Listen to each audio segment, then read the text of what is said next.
جس گھر میں ظلم ہو، جس محلے میں، جس گاؤں میں، جس ملک میں ظلم ہو، وہ ظلم، وہ ملک اور وہ گھر اور وہ محلہ، وہ گاؤں، وہ شہر، وہ ضلع، وہ صوبہ سب کے سب تباہ و برباد ہو کر رہ جاتا ہے۔ ایسے بادشاہ بھی گزرے ہیں جنہوں نے عدل کر کے دکھایا ہے۔ سلطان الہند حضرت محمود غزنوی رحمۃ اللہ علیہ کا نام آپ نے سنا ہوگا، لیکن تاریخ کا جائزہ اگر آپ لیں گے اور ان کی تاریخ پڑھیں گے تو خدا کی قسم محسوس ہوگا کہ ہاں وہ واقعتاً ایک عادل اور انصاف ور بادشاہ تھے۔ ان کا زمانہ ہے، دیکھیے ملک یا ضلع یا صوبہ یا گاؤں یہ باقی رہے گا جب صدر بھی، بادشاہ بھی انصاف ور ہو اور رعایا بھی ہمت والا ہو۔ یہ نہیں کہ فلاں سے فلاں بادشاہ ہے یا فلاں ایم ایل اے ہے تو اس سے ہم ڈر کے رہ رہے ہیں، ان کے سامنے کچھ کہہ نہیں سکتے۔ نہیں، آپ کو کہنا پڑے گا، اپنا حق لینے کے لیے آپ کو اپنی آواز کو بلند کرنی پڑے گی۔ چنانچہ ایک واقعہ سنیں، سلطان الہند محمود غزنوی کا دور ہے، ایک بڑھیا آتی ہے اور ان کے پاس آ کر کے یہ فریاد کرتی ہے کہ بادشاہ سلامت، میرا شوہر وفات کر چکا ہے، میرے گھر میں ایک جوان بیٹی ہے اور آپ کا بھتیجا رات کی تنہائی میں میرے گھر میں آتا ہے اور میرے اوپر اور میری بیٹی کے اوپر ظلم و زیادتی کرتا ہے۔ محمود غزنوی فوراً طیش میں آ گیا، کہنے لگے اب جب کبھی آئے تو میرے پاس آ جانا۔ ایک کوڈ دے رکھے تھے وہ، جس کے ذریعے سے وہ کوئی بھی شخص اس وقت کیا کوئی بھی شخص ہو، کوئی بھی رعایا ہو، وہ فوراً بادشاہ سلامت کے پاس پہنچ جائے گا۔ چنانچہ جب رات کی تنہائی میں وہ نوجوان آیا جس کو جو محمود غزنوی کا بھتیجا تھا، وہ جب اس کے گھر میں آیا تو وہ بڑھیا، وہ خاتون فوراً بادشاہ سلامت کے پاس آئی اور کہنے لگی کہ آپ کا بھتیجا آیا ہے۔ چنانچہ محمود غزنوی فوراً اٹھتے ہیں اور ان کے گھر جاتے ہیں اور جانے سے پہلے کہتے ہیں کہ اندر تم پہلے داخل ہو اور جا کر ہی فوراً بتی گل کر دینا، چراغ کو بند کر دینا۔ چنانچہ چراغ بند کر دیا گیا۔ محمود غزنوی تلوار نکالتے ہیں اور اس نوجوان کا سر قلم کر دیتے ہیں اور تن سے سر کو جدا کر دیتے ہیں۔ اس کے بعد کہتے ہیں کہ چراغ جلاؤ۔ وہ خاتون چراغ جلاتی ہے تو بادشاہ سلامت کہتے ہیں الحمدللہ۔ اس کے بعد بیٹھ جاتے ہیں اور کہتے ہیں ایک گلاس پانی لاؤ۔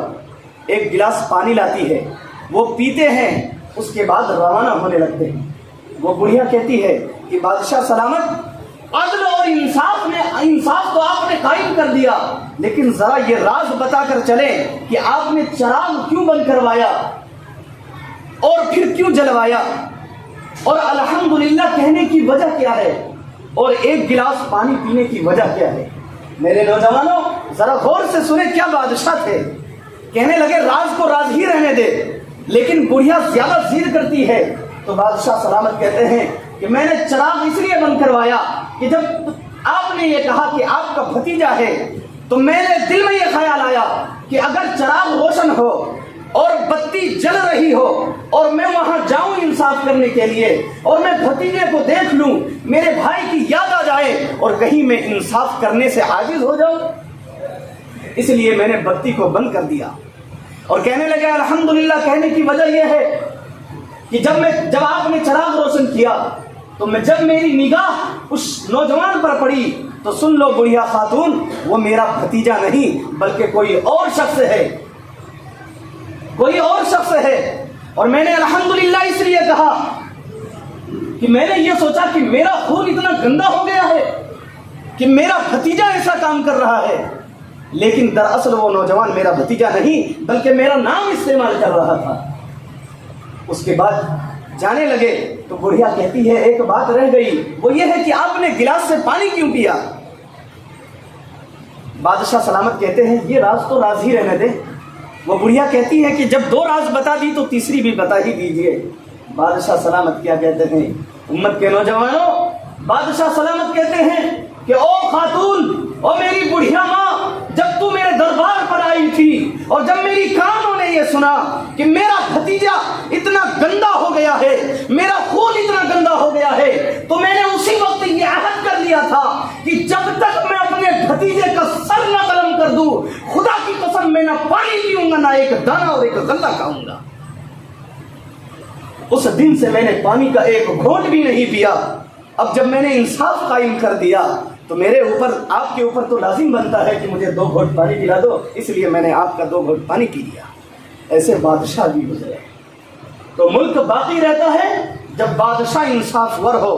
لیکن میرے نوجوانوں یہ بھی ذہن میں رکھے کہ آپ کو بھی اپنی بات بادشاہ تک پہنچانی پڑے گی, چاہے وہ کوئی بھی ہو. کلکم راع وکلکم مسئول عنہ رعیتہ. اللہ کے نبی نے فرمایا ہر ایک شخص کے بارے میں, ان کے ماتحت کے بارے میں پوچھا جائے گا. اگر شوہر ہے تو بیوی کے بارے میں پوچھا جائے گا کہ اپنی بیوی کے اوپر کتنا ظلم تم نے اٹھایا. باپ ہے تو بیٹے کے اوپر, بیٹے کے بارے میں, اولاد کے بارے میں پوچھا جائے گا کہ اپنے اولاد کو تم نے کیسی تعلیم دی.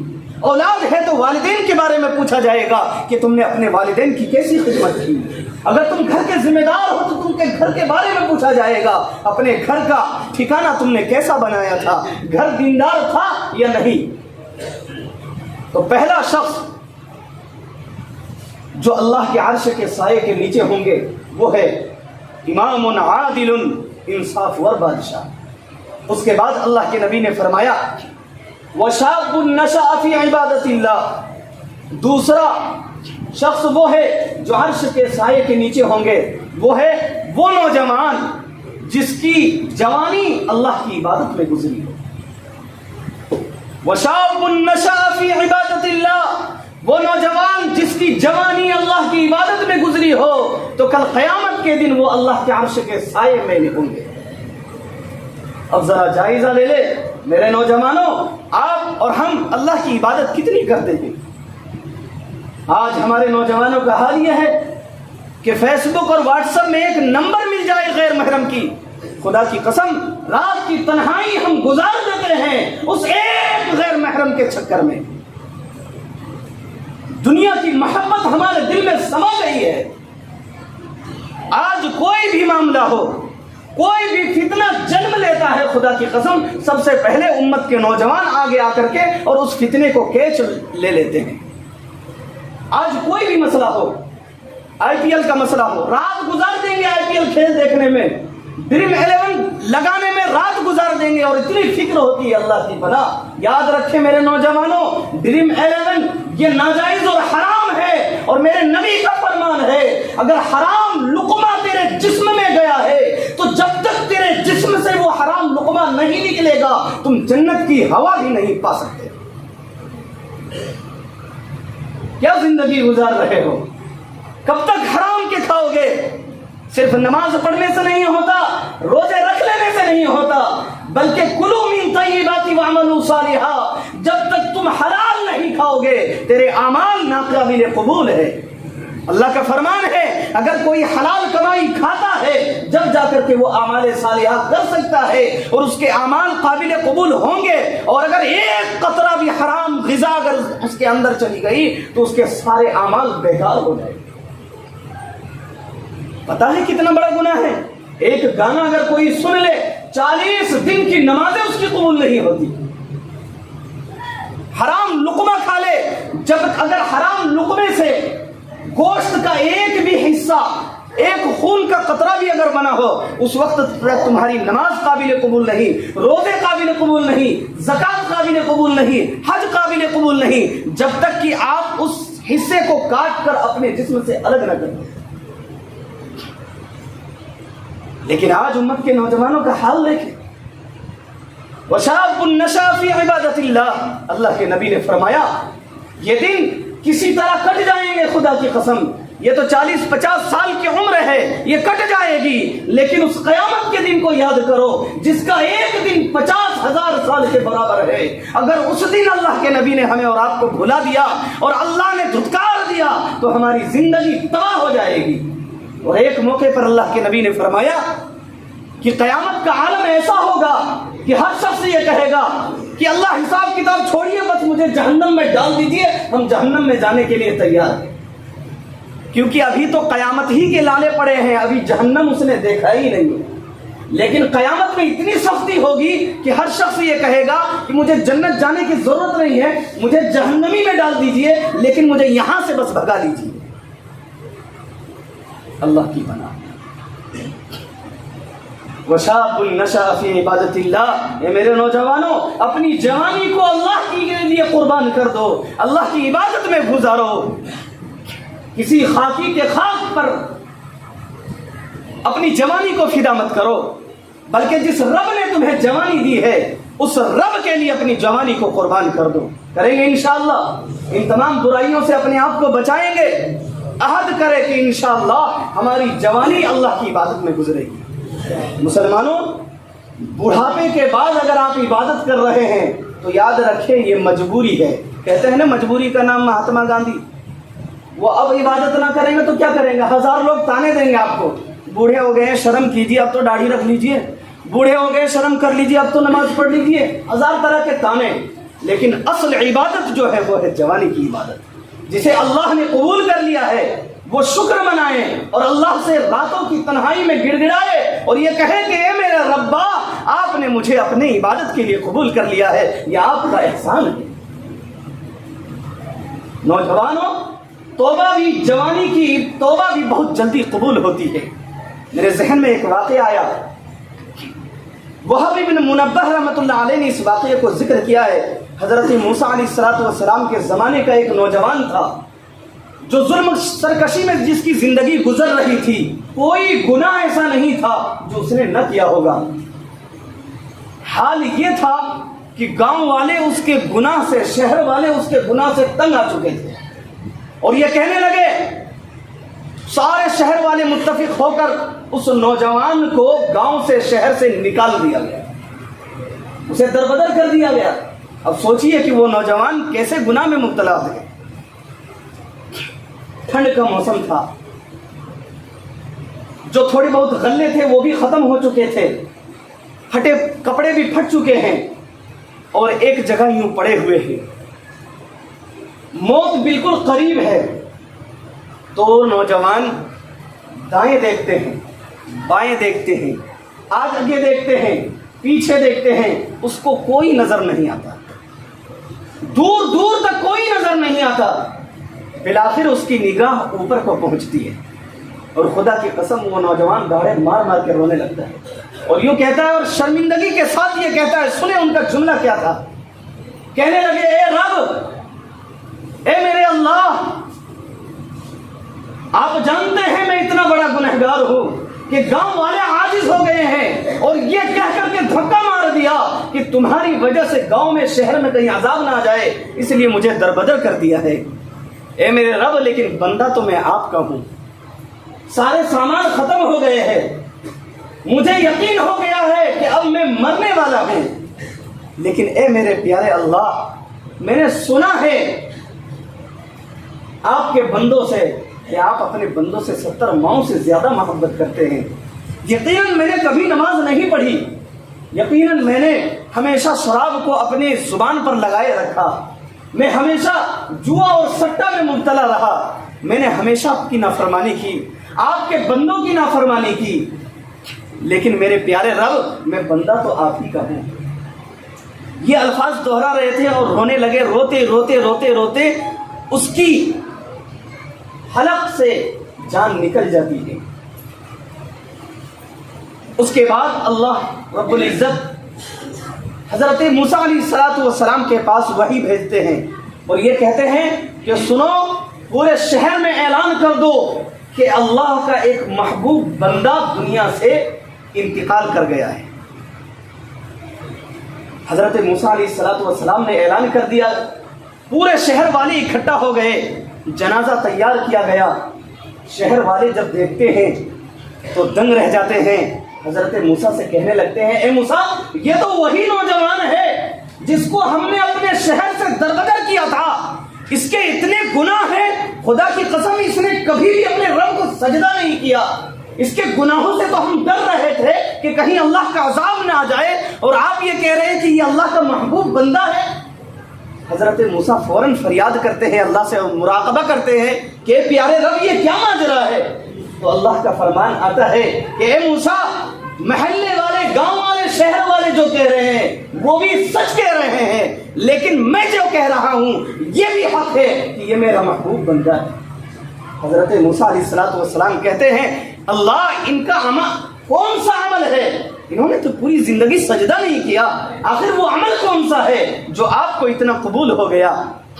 اللہ رب العزت فرماتے ہیں اے موسیٰ، اس نے دائیں جانب دیکھا، بائیں جانب دیکھا، آگے پیچھے ہر طرف دیکھا، جب اس کو پوچھنے والا کوئی نہیں تھا تو یہ میرے اوپر کی جانب سر اٹھایا اور اپنی آنکھ سے ایسے آنسو بہایا کہ اے موسیٰ سن لو، اگر آج یہ نوجوان پوری امت مسلمہ کے گناہگار کے لیے دعا کرتا تو سنو میں رب کی حیثیت سے کہتا ہوں کہ تمام گناہگاروں کو میں اس کی دعاؤں کی برکت سے بخش دیتا۔ بتائیے کیا آنسو بہائے ہوں گے؟ اس لیے میرے نوجوانوں، اس رب کے دربار میں حاضر ہو کر کے توبہ و استغفار کرو۔ خدا کی قسم وہ رب ہم سے اور آپ سے اتنی محبت کرتا ہے جس کی مثال نہ میں نے پہلے کبھی دیا ہے، نہ آج دے پاؤں گا، نہ خدا کی قسم قیامت تک کوئی عالم دے پائے گا۔ وہ رب تو بہانہ تلاش کرتا ہے، بخاری شریف کی ایک حدیث ہے، ایک نوجوان کا واقعہ لکھا ہے کہ زندگی بھر اللہ کی نافرمانی کی، آخری وقت آیا، وہ جانتا ہے کہ میں مرنے والا ہوں اور مجھے طرح طرح کے عذاب میں گرفتار کیا جائے گا، چنانچہ اس نے اپنے اولاد سے یہ وصیت کیا، اپنے بیٹے سے یہ وصیت کیا کہ بیٹا جب میں مر جاؤں تو مجھے جلا کر راکھ کر دینا اور بوٹی بوٹی کاٹ کر کے چڑیوں کو کھلا دینا اور سمندروں میں پھینک دینا، زمین کے ایک ایک حصے میں پھینک دینا۔ بیٹا نے ایسا ہی کیا۔ وہ رب سب کچھ دیکھ رہا تھا، سب کچھ جانتا ہے، لیکن اس کے باوجود چڑیوں کو حکم دیتا ہے، سمندروں کو حکم دیتا ہے، زمین کو حکم دیتا ہے، سارے مل کر اس کے ایک ایک بوٹی کو اکٹھا کرتا ہے اور وہ نوجوان کھڑا ہوتا ہے، اللہ کے دربار میں اس کا حساب لیا جاتا ہے۔ اللہ کی جانب سے سوال ہوتا ہے کہ اے میرے بندے ذرا بتاؤ تو صحیح تم نے اپنے بیٹے کو یہ وصیت کیوں کیا؟ تو اس نے یہ کہا کہ رب میں نے پوری زندگی آپ کی نافرمانی کی ہے، مجھے یقین ہو گیا تھا کہ میں جہنم میں سڑنے اور گلنے والا ہوں، لیکن آخری وقت میں آپ سے ڈر گیا اور آپ کے ڈر نے مجھے یہ کہنے پر مجبور کر دیا کہ میرے ایک ایک جسم کے ایک ایک بوٹی کو حصہ کر کے اور زمین میں یوں پھیلا دینا اور چڑیوں کو کھلا دینا تاکہ قبر میں میرا حساب و کتاب نہیں ہوگا۔ میں یہ سوچ کر کے اس ڈر سے اپنے بیٹے کو وصیت کیا تھا۔ اللہ رب العزت نے فرمایا وَلِمَنْ خَافَ مَقَامَ رَبِّهِ جَنَّتَانِ کہ اے میرے بندے سنو، آخری وقت میں جب تم نے مجھ سے ڈرا ہے، میرا فرمان ہے کہ جو رب سے ڈرے گا اس کے لیے 2 جنت عطا کی جائے گی۔ سنو اے میرے پیارے بندے، تجھے 2 جنت عطا کیا جا رہا ہے۔ میرے نوجوانوں، یہ حدیث ہے بخاری شریف کی، یہ محبت ہے اللہ کا اپنے بندوں سے، لیکن شرط یہ ہے کہ اس دل میں اللہ کا خوف آنا چاہیے، اس دل میں اللہ کی محبت آنی چاہیے۔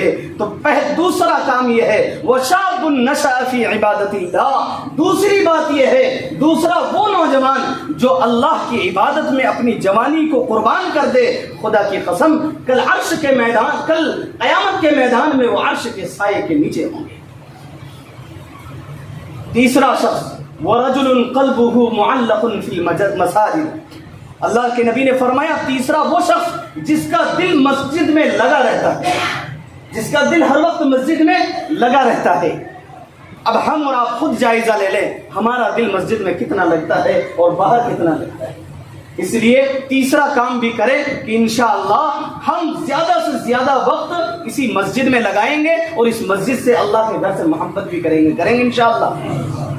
چوتھے اللہ کے نبی نے فرمایا وَرَجُلَانِ تَحَابَّا فِي اللَّهِ اجْتَمَعَا عَلَيْهِ وَتَفَرَّقَا عَلَيْهِ، وہ 2 نوجوان جو آپس میں ملتے ہیں اللہ کی محبت کے لیے، تو اللہ رب العزت ان دونوں نوجوانوں کو کل قیامت کے دن اپنے عرش کے سائے میں رکھیں گے۔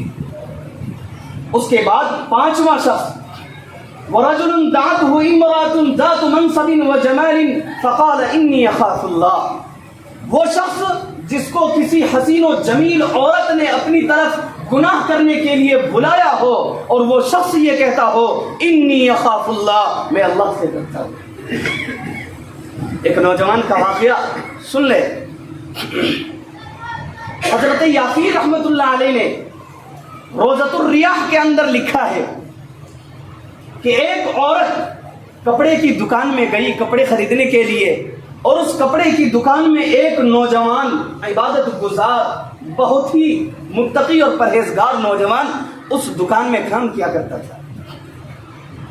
وہ عورت کی نگاہ اس نوجوان پر پڑی، دیکھنے لگی بہت ہی حسین و جمیل ہے، خیال میں گندگی آ گئی۔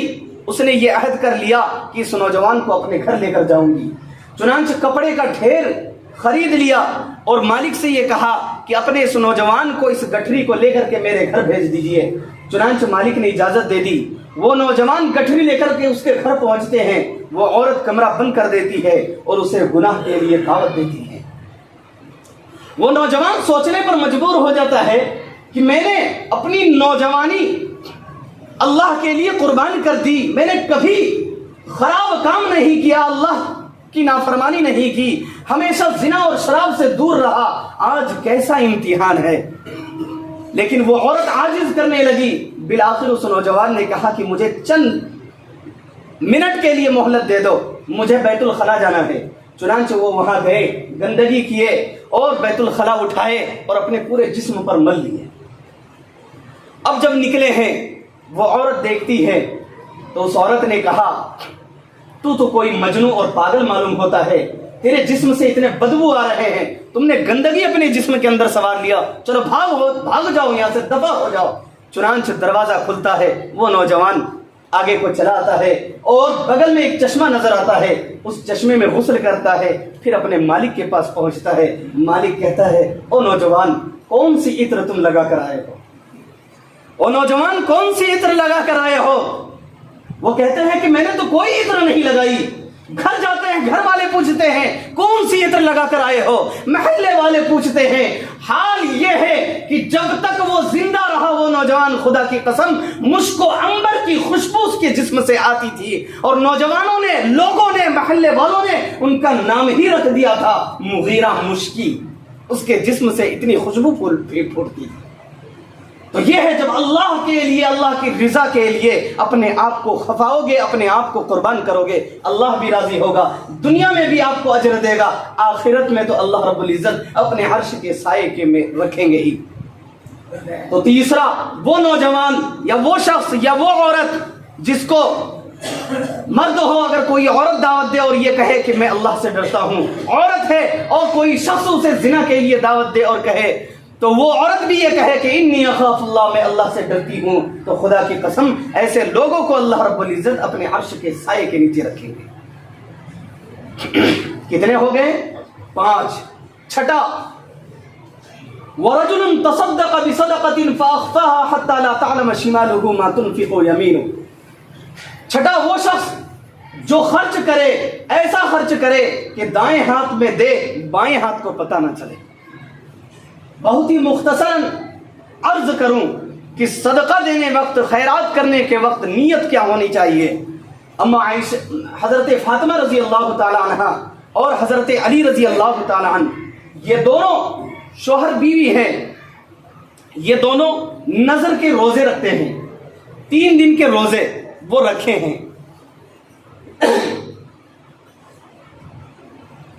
پہلے دن جب افطار کی بات آتی ہے، بہت ہی مختصراً ذکر کر رہا ہوں، پہلے دن جب افطار کی بات آتی ہے، بیٹھے ہوئے ہیں، کھانا اتنا ہے کہ ایک ہی آدمی کھا سکتا ہے، لیکن بیٹھے کون ہیں؟ حضرت علی بھی، حضرت فاطمہ بھی اور ان کی ایک باندی بھی، یہ تینوں بیٹھے ہوئے ہیں۔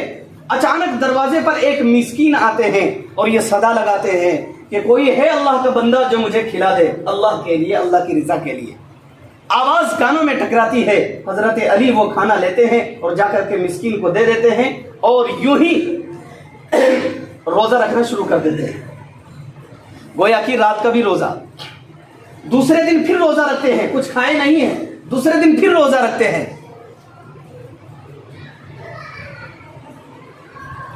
دوسرے دن یوں بیٹھے ہوئے ہیں، اب افطار کرنے کا وقت ہے، ایک یتیم آ جاتا ہے، کہتا ہے کوئی اللہ کا بندہ جو اللہ کی رضا کے لیے کھلا دے۔ حضرت علی اٹھتے ہیں، وہ کھانا دوسرے روز کا کھانا بھی اس یتیم کو دے دیتے ہیں۔ تیسرے دن کا روزہ ہے، تیسرے دن ایک قیدی آتے ہیں، قیدی کو کھلانا بھی سنت ہے اور واجب ہے۔ قیدی آتے ہیں اور قیدی کہتے ہیں ہے کوئی اللہ کا بندہ جو اللہ کی رضا کے لیے کھلا دے۔ حضرت علی کہتے ہیں، کھانا اٹھاتے ہیں اور تیسرے روز بھی جا کر کے یوں انہیں کھلا دیتے ہیں۔ اللہ رب العزت قرآن کریم کی آیت اتار دیتے ہیں۔ ادھر یہ معاملہ تھا 3 دن کے روزے بغیر سحری اور بغیر افطار کے، خدا کی قسم، ادھر اللہ رب العزت اپنی آیت اتار دیتے ہیں۔ حضور صلی اللہ علیہ وسلم آتے ہیں اور حضرت علی کو پیغام سناتے ہیں، اے علی، تمہارے اور حضرت فاطمہ کے یہ 3 جو روزے گزرے ہیں اور یہ جو تم نے تینوں روز صدقہ کر دیے، خدا کی قسم اتنا پسند آیا کہ اللہ نے آیت مبارکہ نازل فرما دی، وَيُطْعِمُونَ الطَّعَامَ عَلَى حُبِّهِ مِسْكِينًا وَيَتِيمًا وَأَسِيرًا، کہ وہ بندے ہیں جو اللہ کی رضا کے لیے 3 دن روزے رکھتے ہیں اور نہ کھاتے ہیں، افطار کرتے ہیں، نہ سحری کرتے ہیں، اور اس کے باوجود یتیم آتے ہیں اسے کھلا دیتے ہیں، مسکین آتے ہیں مسکین کو کھلا دیتے ہیں، قیدی آتے ہیں قیدی کو کھلا دیتے ہیں، لیکن افطار کرنا گوارا نہیں کرتا۔ میرے نوجوانوں، ایسے اسلاف سے اور ایسے صحابہ سے ہمارا اور آپ کا رشتہ جڑتا ہے۔ دعا کرے اللہ رب العزت ہمیں اور آپ کو بھی ایسا صدقہ کرنے والا بنائے۔ 7ویں اور آخری چیز، وَرَجُلٌ ذَكَرَ اللَّهَ خَالِيًا فَفَاضَتْ عَيْنَاهُ، 7واں وہ شخص جو اللہ کا ذکر تنہائی میں کرتا ہو اور تنہائی میں جب اللہ کا ذکر کرتا ہو تو اس کی آنکھیں آنسو بھی بہاتی ہو۔ مجھے تو نہیں لگتا کہ ہم میں سے کوئی ایسے ہیں جو دن میں ایک وقت نکالتا ہو اور اللہ کا خاص وہ وقت بناتا ہو اور اللہ کے دربار میں حاضر ہو کر کے ذکر کرتا ہو اور ان کی آنکھیں آنسو بہاتا ہو۔ بتائیے کبھی وقت نکالے ہیں؟ نہیں مسلمانوں، سوچنے کا مقام ہے۔ ایک وقت خدا کی قسم 24 گھنٹے میں ہمارا اور آپ کا ایسا ہونا چاہیے کہ مصلی بچھائیے، زیادہ نہیں 5 سے 10 منٹ محبت سے دل سے اللہ اللہ کا ذکر کریں، خدا کی قسم آنکھیں آنسو بہانے کے لیے تیار ہو جائے گی۔ اور یہ ادا اللہ کو اتنی پسند آئے گی کہ کل قیامت کا دن ہوگا، نفسی کے عالم میں لوگ ہوں گے، لیکن اللہ رب العزت آپ کو چن کر لائیں گے اور اپنے عرش کے سائے میں لے کر آ جائیں گے۔ تو کریں گے انشاءاللہ۔ ہمارے صحابہ کرام کی تاریخ اٹھا کر دیکھ لیجئے، خدا کی قسم کوئی رات ایسی نہیں تھی جو رونے سے ان کی رات نہ گزرتی ہو۔ ہمارے بزرگوں کا یہ طریقہ رہا ہے۔ شیخ شبلی رحمت اللہ علیہ بہت بڑے بزرگ گزرے ہیں، یوں اللہ کے ذکر کی مجلس لگی ہوئی ہے، سارا مجمع اکٹھا ہے اور سارے کے سارے ذکر کر رہے ہیں۔ ابو علی سینا جو بہت بڑے فلسفی تھے وہ بھی موجود ہے۔ شیخ شبلی رحمت اللہ علیہ کہتے ہیں کہ اللہ کا نام، اللہ کا ذکر کیا کرو، اس لیے کہ اللہ کے ذکر میں بہت اثر ہے۔ تو ابو علی سینا کھڑے ہو گئے اور کہنے لگے کہ اللہ کے ذکر میں کیسے اثر ہوگا؟ اللہ کی ذات مؤثر ہے، اللہ کی ذات میں اثر ہے، لیکن اللہ کے نام میں کیا اثر ہے؟ چونکہ وہ منطقی تھے، فلسفی تھی، ذہن سے تعلق رکھتے تھے، وہ کہنے لگے آگ، لفظ آگ میں کوئی اثر نہیں ہے۔ بتائیے آگ کہنے سے زبان جلے گی؟ نہیں، لیکن آگ لکڑیاں جلا دیتی ہے، زبان جلا دے گی، لیکن لفظ آگ زبان کو نہیں جلاتی۔ اسی طرح برف ٹھنڈا ہوتا ہے لیکن لفظ برف ٹھنڈا ہے نہیں۔ تو ابو علی سینا کہنے لگے جس طرح لفظ برف ٹھنڈا نہیں ہے، لفظ آگ کسی کو نہیں جلاتا، تو اسی طریقے سے اللہ کا نام میں بھی کوئی اثر نہیں ہے۔ بہت دلائل دیے، وہ ماننے نہیں لگے، لیکن بالآخر اللہ والے تو اللہ والے ہوتے ہیں، کچھ دیر خاموش رہے، مراقبہ کیے اور فوراً کہنے لگے او ابو علی سینا، گدھا کہیں کے کھڑے ہو جاؤ۔ اور ابو علی سینا وقت کے بہت بڑے فلسفی جنہوں نے کئی کتابیں لکھی ہیں، بہت بڑے فلسفی اس زمانے کے، اتنے مجمع کے سامنے ان کو یہ کہہ دینا اے گدھا کھڑے ہو جاؤ اور بھاگ جائے یہاں سے، سارے لوگ حیران۔ ابو علی سینا کھڑے ہوتے اور کہتے ہیں شیخ آپ کیسے شیخ ہے، آپ اپنے خلیفہ کو اور مرید کو گدھا کہہ رہے ہیں؟ تو حضرت نے کہا کہ لفظ گدھا میں جب اتنا اثر ہے تو بتاؤ لفظ اللہ میں کتنا اثر ہوگا۔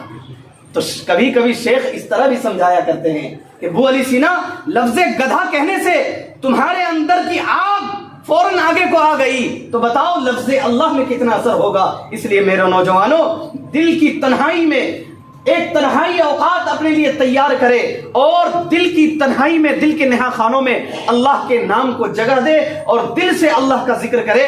خدا کی قسم آنکھیں آنسو بہائیں گی، اور جس دن آنکھیں آنسو بہائیں گی، ایک آنسو ہمارے اور آپ کے لیے مغفرت کے لیے کافی ہے۔ اللہ ہمیں اور تمام امت مسلمہ کو ان باتوں پر عمل کرنے کی توفیق عطا فرمائے، ہم سب کو عرش کا سایہ نصیب فرمائے۔ وما علینا الا البلاغ۔